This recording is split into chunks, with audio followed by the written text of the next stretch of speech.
Ladies and gentlemen, that should be enough to piss off the non-binary crowd. Today, once again, we delve into the world of people who have either recorded themselves or have been recorded and post the footage online thinking they're taking the moral high ground, but they're actually being as charming as a turd that won't flush. This is People Being Awful, Part 18. Let's get started. So I just got home from work, and today, for the first time, I dressed fully feminine in public, in the broad light of day. It was to a luncheon at my work with the board of directors of the theater company I work for. I wore my lemon dress and my keffiyeh. And you know, it in the grand scheme of things might seem like a small victory, but you gotta let yourself celebrate your small victories. Because there's a lot of times when those big ones feel really few and far between. And right now, for me, every little victory I get is one more step that I have taken towards being fully myself, towards not hiding who I am any longer. And a lemon dress and a keffiyeh. I'm at the point now, when I see white pro-Palestinian people wearing that item of clothing, they just look like a collection of neoconservative spastics. And he wore that to a meeting with the board of directors. Now, I am amazed he's got a job, but of course it's in theatre. If I turn up at work without the right PPE, I'll be on a fucking warning. And he thinks he looks feminine. Mate, the beard, that's got to go. But not only that, the amount of body hair the guy's got. He looks like Bigfoot in drag. Yet, I'm happy that he's happy, thinking he's living his true, authentic self. Mate, you're not. You're a man who happens to be a cross-dressing pervert. But at least he's in a good mood, so he's not likely to harm anyone. So that's a strong start. Next up, we've got some more fallout from the recent US election.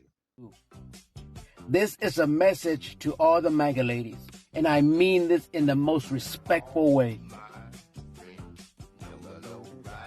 Fuck you. Oh, and suck my nuts. What a pleasant chap, being openly abusive to women who voted differently to the way that he did and inviting them to perform orally sucking on his love plums.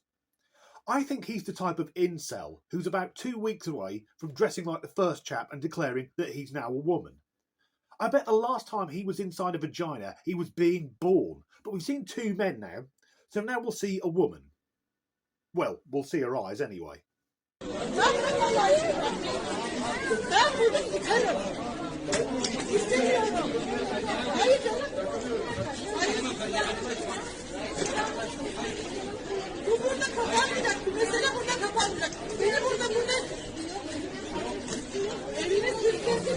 So there's a woman who chooses to dress like a collapsed Guinness patio umbrella, somewhat ironically because you'll never ever be outside a pub.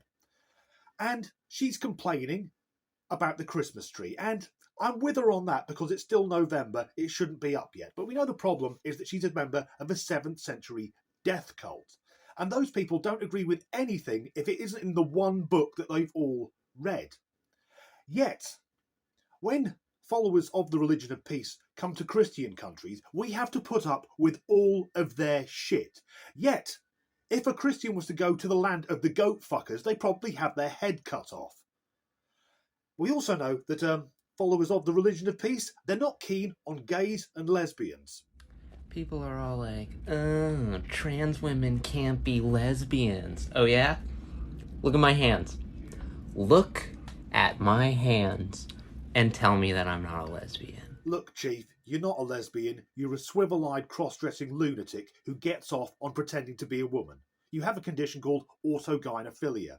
And what fucking relevance do his hands have to prove that he's a homosexual female? You've got painted nails, mate. That doesn't make you a lesbian. You could just be a goth. There's real sexual predator vibes coming off that guy.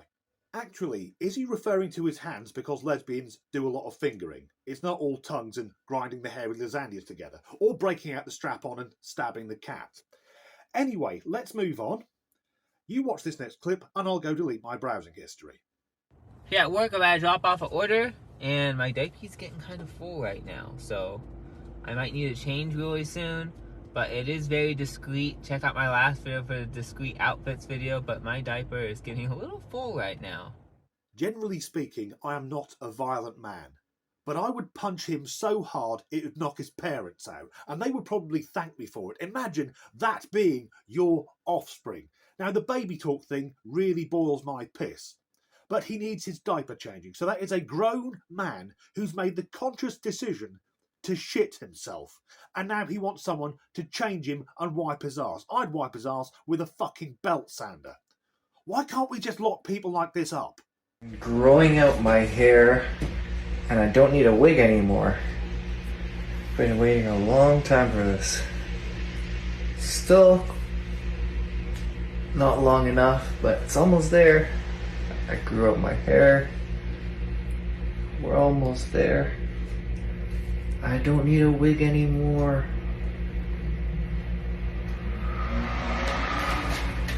How do I look? I don't need a wig anymore. Obviously, being able to grow long hair is a slightly touchy subject for me. Yet once again we see here a cross-dressing man who thinks that having long hair somehow makes him a woman. Like femininity is just a costume that can be put on and taken off. The same goes for those cheap sex shop comedy breasts that he's wearing, as if having long hair and tits makes you female. It is next level misogyny, and he's so unconvincing. It's like painting an elephant black and white and trying to pass it off as a zebra. I am a woman, and I use the women's restroom, and I guarantee you, not one of you will stop me. You, sir, are not a woman. You are an ugly, disfigured bastard with severe brain damage. But once again, this obsession with the hardline TQ cult of going into female-only spaces, almost as if it's a fetish and that he gets off on making women feel uncomfortable. Mate, you're not a woman. You barely qualify as human. If we put him in a time machine and took him back to prehistory, I bet the Neanderthals would think, Christ, this one's thick. He's a bit like the missing link. One clip left to go. Nazism, white supremacism, whatever, should be illegal. You want to oppress an entire group of people based on the color of their skin. Fuck you. White supremacyism. Aren't we educated? She wants white supremacy to be illegal, ergo racism to be illegal. Is she not aware that racism has been a crime for a considerable amount of time? And she says she doesn't want people to be judged by the colour of their skin, and then judges an entire group of the population by the colour of their skin. The hypocrisy is mind-blowing. As for the fuck you at the end, I'd really rather not, love. I have no desire whatsoever to discharge my batter cannon into your shame cave. That's the end of this video. If you enjoyed it, please do like and subscribe if you haven't already. And as ever, thanks for watching. Having long hair, bit of a touchy subject for me. Although as a younger man, I had very long hair because I'm a metalhead. But at no point did I ever look in the mirror and think, shit, I must be a woman now. Because I'm not mental. And I can't remember me fucking lines. You, sir, are not a woman. You are an exceptionally ugly man. I'm guessing that as a child, your mother dropped you off the top of a multi-storey car park. White supremacyism. Aren't we educated? I guess you can't see past the... Well, I fucked it. White supremacyism. Aren't we educated? I'm guessing she can't see beyond her massive, unsightly septum piercing. So she doesn't want to... Fuck it. White supremacyism, so she's not overly well educated. She wants that to be illegal. So judging people based on the colour of their skin should be a crime. That's called racism. That's been about for quite a long time. Don't tell that joke.